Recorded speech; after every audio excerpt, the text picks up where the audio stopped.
Damn, those lights look good. JDM is fuck. Alright guys, I had to run some errands. Before we get too far into this, I just got to show you this. This just breaks my heart.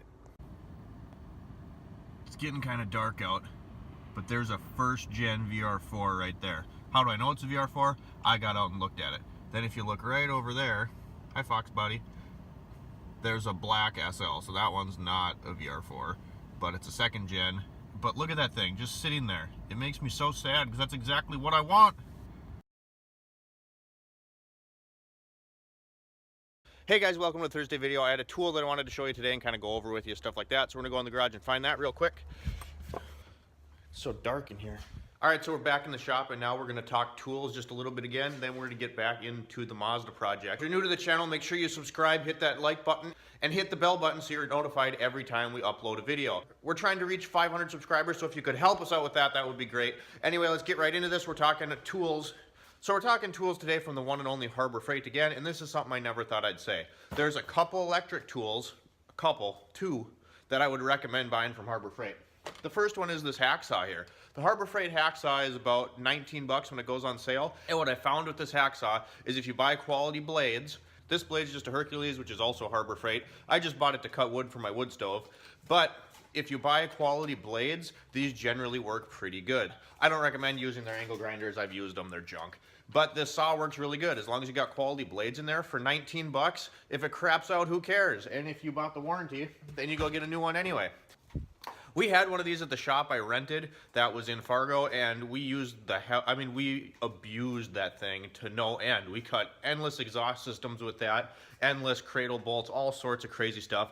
We even actually fabricated a one-off rear mount turbo kit for an LS1 with one of those saws. And I mean, the thing got dropped. It got used all the time. So this is one item I would recommend from Harbor Freight. The second one is from Chicago Electric Tools as well. It's the dual action polisher. Now this was a little more expensive. I think I paid right around 50-60 bucks for this, but I used it on that whole Triumph build. Again, I only go for Harbor Freight tools, you guys, really, if it's something I'm not going to use that often, especially with electric tools. I would not recommend anything that is Drill Master brand from Harbor Freight. I've used them. They are absolute crap. And these are only two of the items from the Chicago Electric line that I would even recommend to work on anything. And I have used this saw for a couple other things. I used it on the Mazda to cut the shocks off because I couldn't get the bolts off. They were way too rusty. I don't have a torch here, and I don't have any good wrenches or anything like that. Well, we're talking cheap tools. We're going to step over by the guard dog. People have asked me what I use at home before, because at the shop I got almost $40,000 worth of Snap-on, Mac, what have you. There is some cheap stuff in there too, but I got a lot of money into nice tools at work. I don't have that kind of thing going on here at home, so we're just going to pan over and I'm going to show you what I use. So this was my $50 box that I bought when we rented the shop. Sammy guards it because it's clearly worth a lot. But anyway, so the top is just kind of random junk right now. The top isn't really used for much of anything.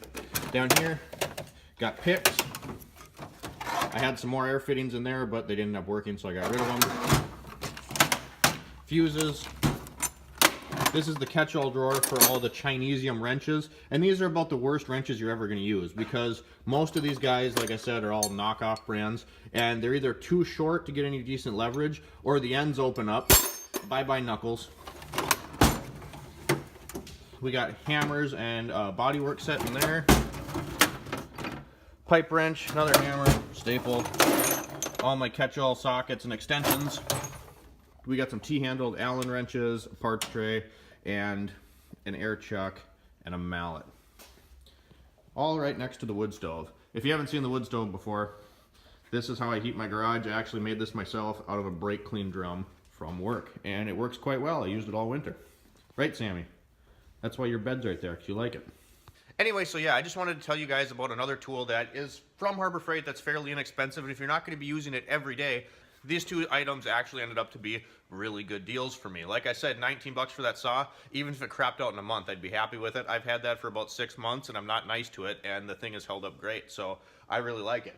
One feature I really like on this is that little yellow button there locks the handle. So you can push that in, and it'll just continuously run the saw, so your finger doesn't get sore from holding it down. Then you can focus on just cutting whatever the hell you're working on. Anyway, so now we're gonna get back into the Mazda project. So as you can see, the Mazda's still sitting here, and that's for a couple different reasons. First reason, I'm gonna take blame for that. As you guys know, we're trying to prepare for Mustang Week, which is in September down at Myrtle Beach in Florida, and I have to get this thing out of here to get the Mustang in here. And I'm gonna be completely honest, guys, after I work at the shop all day, it's kind of the last thing I wanna do. As far as the Fox goes, I'm really excited to work on that because I see the end goal. It's like I see that light at the end of the tunnel. I'm excited to drive that thing. I mean, I want that more than anything in the world. This, well, I love these pickups and I am excited to drive it again. It's just not as exciting. I come home, and especially to do it humped over on the ground on a little stool with no lift after being spoiled using a lift all day, it's just not something that I really want to get into. The second thing that happened was, you can see these parts for the snout are still here. We got the snout itself, and then like our C-clip and this spacer and this washer. So the wheel bearings are back together, but those things from side to side weren't actually put together the same way. And I wanted to make sure that after I serviced the wheel bearings, put new axles in, everything like that, that it was put together the right way. I don't want to put it together and have it prematurely wear something out again.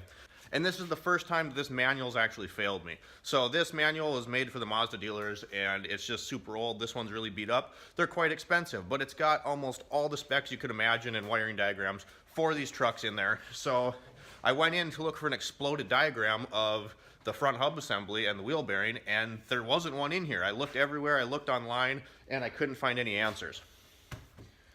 So I have a buddy that works at Mazda, and I've been kind of putting it off because I want to know exactly how it goes together. And my buddy at Mazda, it's kind of a, oh yeah, I'll get to it, and then we both forget about it, whatever. So today I had one of our parts guys actually call, and I got an explosion. So with this, I can actually look at exactly how that's supposed to go together, and then I can determine if someone added parts to one side or if they just didn't put parts in one side the last time that this was taken apart.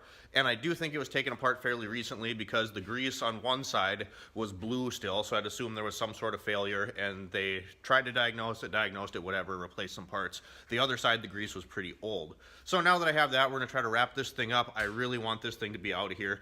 But I just wanted to talk to you guys about tools just a little bit today, kind of update you on this just a little bit as well. I'm gonna try to tinker on that as I'm out here for just a little bit longer. But thanks for tuning into the Thursday video, guys. Make sure you like, give me a comment down below. If you haven't subscribed, do that. We're trying to get to 500 subscribers, so anything you could do to help us out with that would be greatly appreciated. Shift, wrench, repeat, you guys. We upload every Sunday, Monday, and Thursday. Catch you next time.